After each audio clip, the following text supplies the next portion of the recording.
All right, problem number 4. Factor to find the zeros of the function defined by the quadratic expression 11x squared minus 165x plus 594. All right, these look like really big numbers, but remember I told you we want to see if we can find a number that they have in common first to factor out, and then we end up with an easier problem. So 11x squared, 11, I usually start with whatever the front number is, your leading coefficient.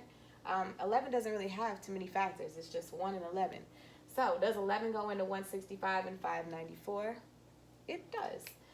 So if I take 11 out, if I factor out the number 11, take out 11, take out 11, take out 11. Remember, whatever number it is that I'm pulling out, I divide each piece by. And I will see what's left in the parentheses. And I have just the x squared would be left. 165 divided by 11 is 15, and the negative sign drops with it.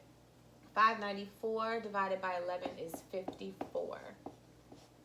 All right, so again, I no longer have a leading coefficient that I can see, nothing bigger than 1, so I can go to the AM, to the add, multiply. I need the numbers that multiply to 54, but add to negative 15. We've had this situation before where I need to multiply to a positive but add to a negative. And I said when that happens, I'm going to need a double negative. All right, what numbers multiply to 54, but if I add them, they'll give me 15. Those numbers are 9 and 6. A negative 9 and a negative 6 will multiply to a positive 54, but a negative 9 plus a negative 6 will give me the negative 15. Again, that 11 is still out there. It just doesn't really affect my answer anymore because all I care about is solving for x. Now, they didn't have the equal 0 on the end of this problem, but they said to find the zeros. So that means set it equal to 0. Zeros are actually the same thing as x-intercepts, roots. These are all the same thing, but we'll get into that once we start graphing in a couple weeks.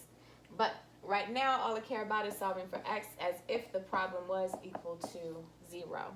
And remember from the last video, we just want x to be the opposite. If this x was a positive 9, 9 minus 9 would give me 0, and the whole shebang would turn to 0 because I'm multiplying. And this one would have to be its opposite, which is a positive 6. All right? Those are our answers, x equals 9 or x equals 6. It's always going to be x equals the opposite of whatever I see in here. Please don't make the mistake of writing x plus 9.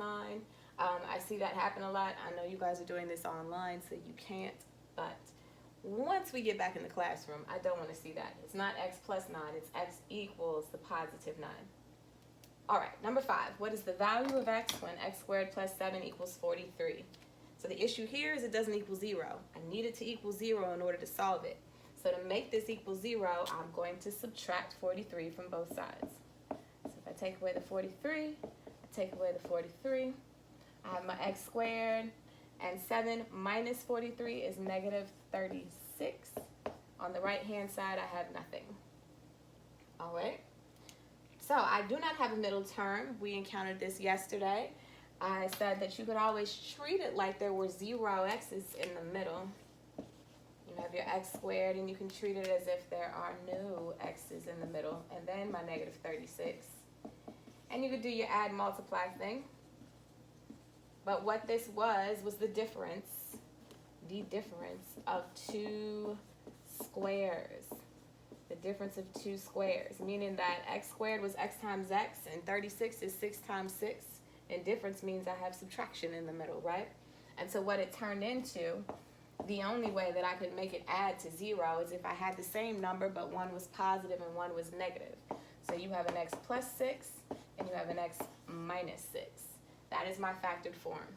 Again, it always equals 0, which means my answers are going to be the opposite.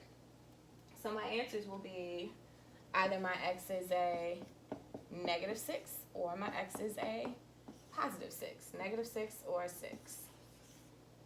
All right.